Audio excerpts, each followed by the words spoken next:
Hello friends and welcome back for another episode of Indie Impressions. My name is Nick and today we're going to be checking out something called Rogue Shooter by developer Hippomancer. This is a first-person shooter with some randomized components to it.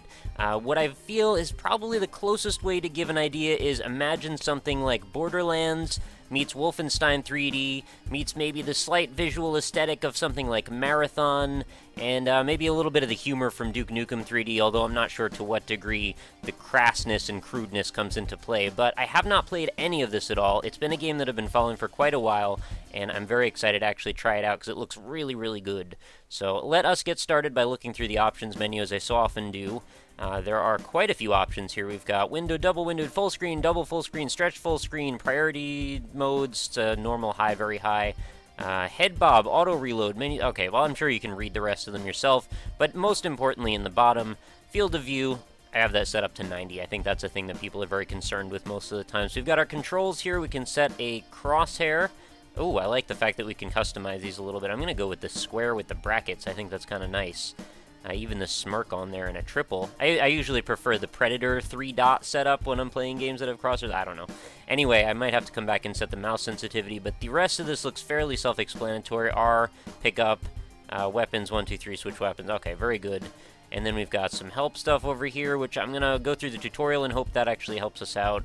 There's a little bit of an enemy bestiary type of deal. We've got some backgrounds to maybe get a little bit of information about the game characters, and then there's some sort of a crafting system, it appears here, where we get intel, which then unlocks combinations between, you'll see there's a grid, heavy matter, circuitry, heavy matter, combustible, and goes off and kind of goes off on its own little tangents there. I'm not sure how that factors in, but another important thing, we've got upgrades, and since all the levels here are randomly generated, and I think there's something like 200 of them, this is going to definitely play a role in our progression. So let's actually start this up now, since we're a ways in and we haven't actually kicked into an actual mission. So, whoa, what is that? I'm a mime. Okay, welcome to Rogue School. I guess this is our mime character. Time to learn basics before you face Helios Station, the most dangerous place in the galaxy. So it's definitely got this old school aesthetic to it, which is kind of interesting. It almost appears to me like one of those games that you might find in a cereal box or something. And I don't mean that in a derogatory way, I just think it's kind of funny. When you're ready for some combat training, alright, meet me at the gym. Okay, I'm pretty much ready right now. Welcome to Rogue School. You can press space to open your inventory. Inventory allows you to manage items, perks, and data. You can customize your controls by pressing data, options, controls, use... Okay, very good. Fairly self-explanatory. Roguelikes 101. I've played a couple of those in my day. Armor 101. Maybe I just want to get right to combat? Because I think I could probably figure this stuff out. Cafeteria. Quarantine. You'll see plenty of doors like this on Helios Station. They'll be locked at first because of quarantine. Quarantine restrictions are pretty lax, though. You only need to kill 50% of the enemies on each floor to proceed to the next floor. The more enemies you kill, however, the more experience you get. So we want to get experience. We want to get new guns, and there's apparently a huge assortment of weaponry to find in this. It feels a little weird not being able to look up and down for the first time in a long time. So let's get paralyzing plasma rifle. Oh, this sounds good. Let's see. Let's can we equip? What are we doing here? Pick up +2 pump shotgun. Stick it with the kick. If you're out of ammo reloading it, okay, you can hit right click to kick with the foot. Oh, a Doom button. I do like Doom buttons. We've kicked it. Oh, the fighting mimes. Apparently this is actually a thing. Okay, so I actually want to pick it up. That was my issue. I didn't realize I wasn't just getting it automatically. So now it's in my inventory. My weapon is on that second slot, right? So I should be able to grab that and pop it right in here. And then we can go... No, I can't go 1, 2. Looks like this is like an offhand, right? So it's like our main hand and then our offhand. So if I switch it like that, that's one way to do it. And then I'm not sure how we switch to... Oh, it's probably Q. Okay, got it. So there is our plasma rifle. Then we've got our shotgun. Nice little animations on it. It's just such a weird art style. It's like I haven't really seen much of anything like this before. Rampaging affection bots. I get it. Pretty standard stuff as far as first-person shooters go. I kind of get the idea already. Spawn some more goodies to play with. Oh, I like goodies. Let's see what we've got here. Would you please get off the middle of my screen? Or move on to the next lesson. Well, I can't see what it is you're trying to give me. Cloaking device. Oh, that sounds interesting. Let's pick that up. Med kit. Alright, I think we know what that does. Frag grenade. All good. Hit the Doom button again. Okay, we had to reload. Kind of forgot about that. I guess this one's going to grab onto my face. Thankfully, they just want to show me affection, so they're not all that dangerous. How would I... Oh, I got to kick it off of me. I understand. So can't forget about that right click. Kind of important. I think it might be time to just run to the main menu again, and then just start up a game and just see how it goes, because I think this is fairly standard stuff. Easy care, or easy core, hardcore, harder core, and then something that unlocks a certain amount of intelligence. Let's do hardcore, which I believe is to be our standard. So these are different classes, it looks like. I wasn't aware there'd be so much to this. Backgrounds determine your starting inventory. So we give you a soldier with a machine gun helmet, boots, frag grenades, bullets, and rations. Scientist with dissection tools, catalyst circuitry. I imagine this is better for gaining intel. A prisoner who doesn't have hardly anything. So let's go for a soldier, the standard experience first off. Choose your perk. Fast fingers. You have fast fingers, dashing digits, fleeting phalanges. You can reload faster than normal. First you're upset, you ask to help your uncle, but now you can carry 4 more items than normal. That seems like something I'd want. No one mixes dangerous chemicals better than you. Your crafting attempts will yield better results. And radar, who says size doesn't matter? Your radar's range will increase so you can see Doom coming your farther away. Okay, I'm going to go strong back. I'll be Steve, why not? I've been Steve before in other games. So here we are, Helios Station, in a pretty casual, happy environment. We've got what seems to be a cafeteria. Vending machine, perhaps for a circus of value.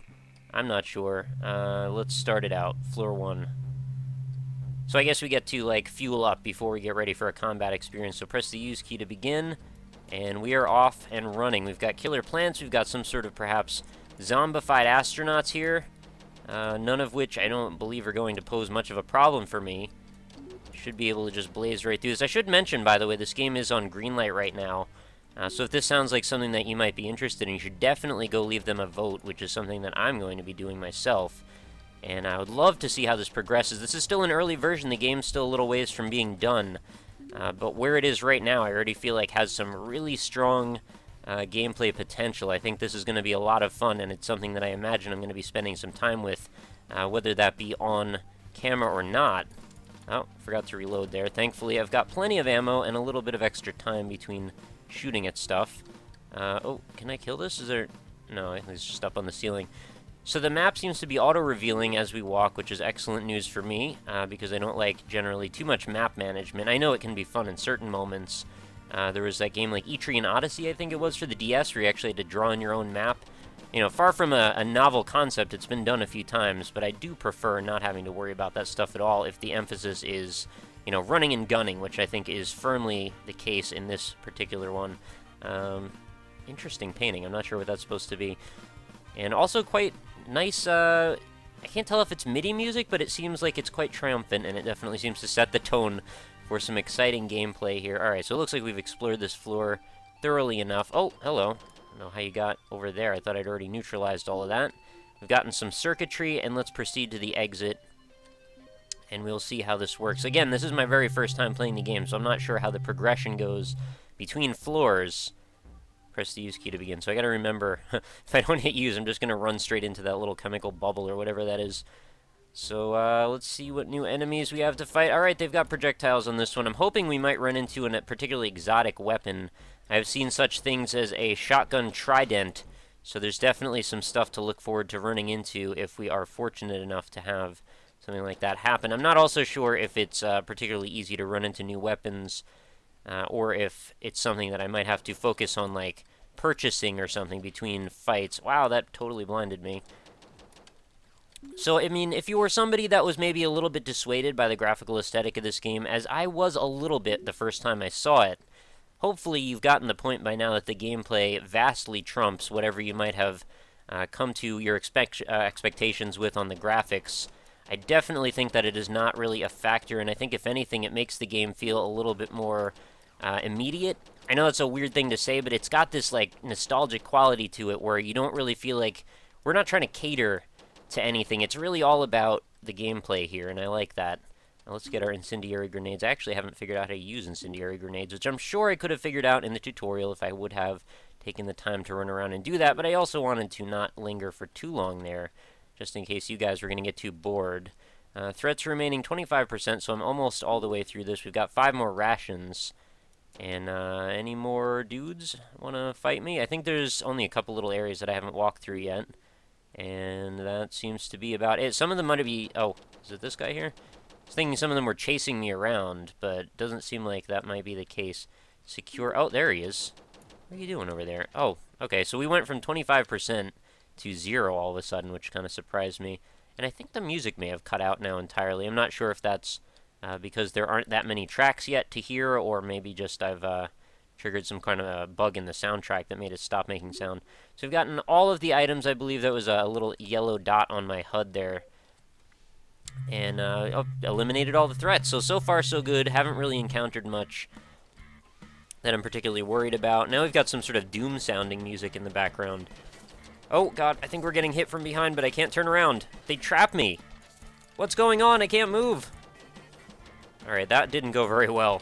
I'm going to have to figure out how to use my rations and perhaps get a little bit of healing done, because all of a sudden, my health position is a little bit dire. I was not really expecting to be totally mobbed like that right from the get-go. Exit is already unlocked. So, what do I do now? I want to get some rations. Is there... Oh, I have a helmet that I haven't put on. 6 rations. What if I hit... Let's reload. Is there a... Oh, we're getting attacked.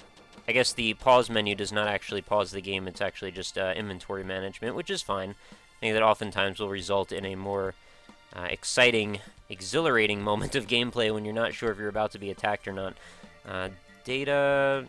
Is this going to get me to... Yeah, options, controls... Pickup use. There's not really one for rations, is there? Oh, that's not what I meant to do. Control set to default. Maybe I can only use them between floors or something like that?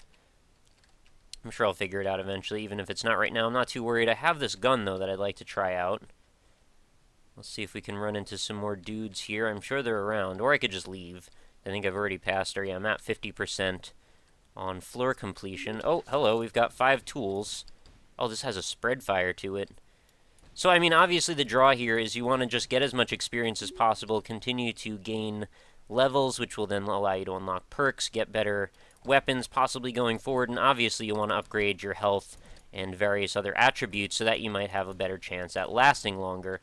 There we go, all threats have been neutralized, and I think things are going okay again. I mean, granted, again, I'm at very low health, but for what it's worth, I think we'll be okay for the next few moments anyway. I got 45 credits. Yeah, I want to make sure I get any pickups that I can find. So there might be something hiding down at the far end of this corridor here. I see a yellow dot. Oh, there it is. And that seems to be a dead end. There does seem to be some diversity in these hallways. I mean, granted, they are a little bit samey and just in the graphical aesthetic and all, but there does seem to be a variety of things that have decorated the walls. We've got persistent corpses on the ground, so there's going to be a little bit of a change as you play through. What is this about? This is just sort of a random terminal screen. This is, one of the things that reminded me a little bit of Marathon was some of that stuff. Not sure if many of you guys might be familiar, but Marathon was an older FPS for the Mac consoles, the Mac computers from the early 90s, and it was one of the most moddable games at the time, and one that I spent a lot of time with, so I'm pretty familiarized with it, and I thought there were some conclusions to be drawn between the two, or comparisons, I should say. So we've got a little bit of a reprieve here where we can maybe take some time and level ourselves up or buy some sort of objects. We've gotten a bunch of rations. Now, how do I actually use the rations, though, is one thing that I'd really love to figure out. Perk. We have a perk that we can get. We need to get more intel, though, before. Once we get to 50, then we'll be able to unlock another thing. Right now, range upgrade, see more stuff on the radar. I'm going to go with fast fingers. Not that I necessarily needed it, though. And what can I do at this table, though? I'm going to have to figure out how all the crafting stuff works, but it's pretty cool that there is even such a thing at all.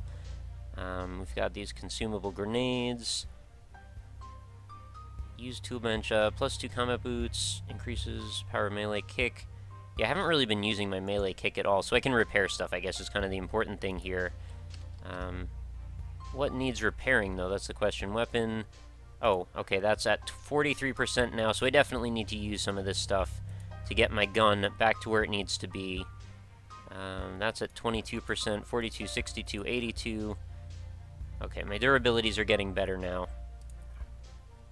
And that's used up mostly all of my tools. Probably not necessarily the way you want to proceed, but still. I'm just learning what I'm doing here, so it's not too big of a deal, hopefully. We've reloaded. What other buttons can I hit? There's a grenade. Alright, now I know what that is. That's, okay, both types of grenades. Totally just using them on a wall here. And just testing buttons in case one of these happens to be my heal button or something. Nope. Alright, well, moving on then. Floor 4, Science Labs. Sensors detect air toxicity. That could be bad. Does that mean I'm going to be draining? Oh, there's poison. I've got 5 minutes to clear the floor out before I start taking damage. That's a little worrisome. I don't think I'm going to live that long, though. Honestly, it's a good thing, even if I don't figure out what the healing button is, just because I kind of want to move things on anyway. I think you've gotten, hopefully, a decent idea of what to expect from Rogue Shooter. I think this is an outstanding game. I think it's a lot of fun, and I think you should definitely check it out. Unfortunately, I don't think there's a way for you to play it at this very moment, but I definitely urge you to lend your support to the game if you don't mind. I think this definitely does deserve a little bit more support and a little bit more on the awareness front. So what did I get here? Private Steve, level 2 soldier, gored by a hulker on floor 4, and then it's just, I guess, showing us sort of like a graveyard of what's gone on. So then we're brought back to the main menu, and we can choose to probably... Can we buy anything here? We've got 46 upgrade points, actually not enough for anything, so we've got to survive a little bit longer. Maybe I should have started on a less hardcore mode, or maybe I just needed to figure out what that button was. But, you know, all things considered, spending time in the tutorial probably would have been a good idea. Regardless, I think you've gotten a good idea, like I said before, of what to expect from the game. I think it's very cool, and I hope you do as well. So I will wrap up this episode for the day. Be sure to check out the link for, at least we're going to have the Greenlight link for this game, and if any other links to playable stuff show up, I will put them there as well, or in case I can find one. Maybe there is one by now. But go check out the description. There's also going to be my social media links, stuff like my Facebook page, my Twitch, and my Twitter, and of course, Indie-Impressions, where you can go if you want to go find nearly 600 other episodes in the series that I've recorded, so you can find a whole wide variety of different indie games that I've covered, all of them sorted by genre and style, and if you want to see a particular platform or a payment style, that's all available over there as well, so if you just want to look at the free games or what have you, all of that is available and more. So do let me know what you think about this game in the comments. I'm very curious to hear your opinions. Like I said, I've been pretty positive on it, but I'd love to hear what you might have to offer in terms of arguments one way or the other. And with that, I will let you go for another day. Please do continue leaving all your support. I greatly, greatly value it. I read every comment, and please do continue leaving suggestions, of course, for more stuff to cover in the future. And I will catch you next time. So thank you for being here, and I'll see you tomorrow.